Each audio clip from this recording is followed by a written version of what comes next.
Olivier Piazza, bonjour. Vous êtes l'auteur de Découvrir l'intelligence collective chez Interédition, qui est l'intelligence collective, c'est incroyable ce que ça peut améliorer en fait la vie des hommes.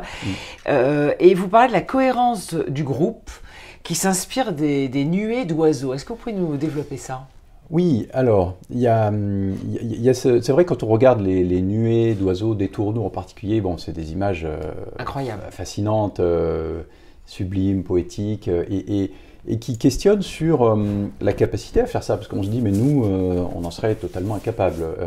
Et en fait, cette cohérence, ce mouvement qui se déploie finalement dans le collectif, il va s'appuyer sur un ajustement entre finalement chaque oiseau et ses proches. Hein. C'est ça qui est nouveau, c'est de se rendre compte que c'est pas une personne qui va diriger, qui va commander, pas du tout. C'est l'ajustement par rapport aux voisins, et donc à la fois se rapprocher de ses voisins sans aller jusqu'à les percuter, et en même temps aller dans la même direction que le collectif. Sans qu'un chef dirige, ce qui est incroyable pour nous. Exactement, sans qu'un chef dirige. Et ça, finalement, si on regarde dans les pratiques qu'on a de dialogue, et le dialogue en particulier, quand on cherche à créer du dialogue qui vise à augmenter l'intelligence collective, on va se préoccuper de justement créer aussi cette cohérence localement, c'est-à-dire de faire en sorte que les personnes qui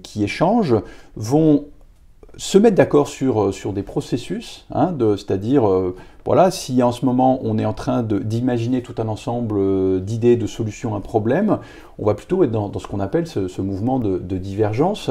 Eh bien, tout le monde autour de moi est en train de faire la même chose. Voilà, on peut peut-être imaginer des solutions étranges, bizarres, c'est pas très grave, elles vont s'enrichir, on va avoir des rebonds, hein, c'est ces fameux brainstorming. Ok.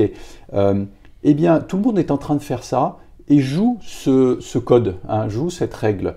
Ce qui fait que progressivement, il y a des enrichissements, il y a de la fertilisation, toutes ces choses-là.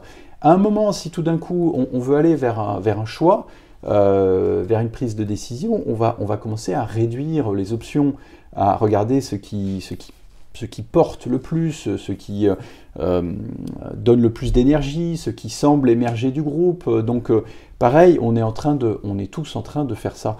Donc cette cohérence qui se produit comme ça dans un collectif, qui est organisé par ce qu'on peut appeler ces processus, va donner beaucoup plus de puissance. Hein. C'est David Bohm qui a beaucoup étudié cette question du dialogue, qui fait le parallèle entre des photons qui partent dans toutes les directions comme une lampe, voilà, qui éclaire de façon large, c'est une fonction intéressante, mais un laser, finalement, va concentrer tous les photons sur un point et un axe très précis et développer une puissance incroyable, quoi.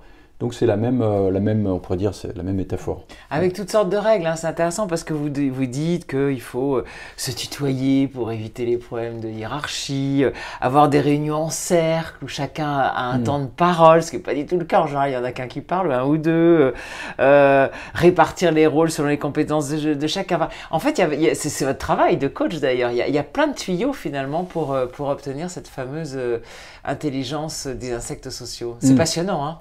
Oui. C'est passionnant. Oui, alors, dans les règles, moi c'est vrai que dans le livre j'ai utilisé cette règle du tutoiement, c'était aussi de la provocation, parce que finalement je tutoie un lecteur que je ne connais pas. Donc on pourrait se dire, est-ce dans les conventions sociales? Non, ça ne l'est pas, ça ne l'est pas, ça ne l'est pas, évidemment.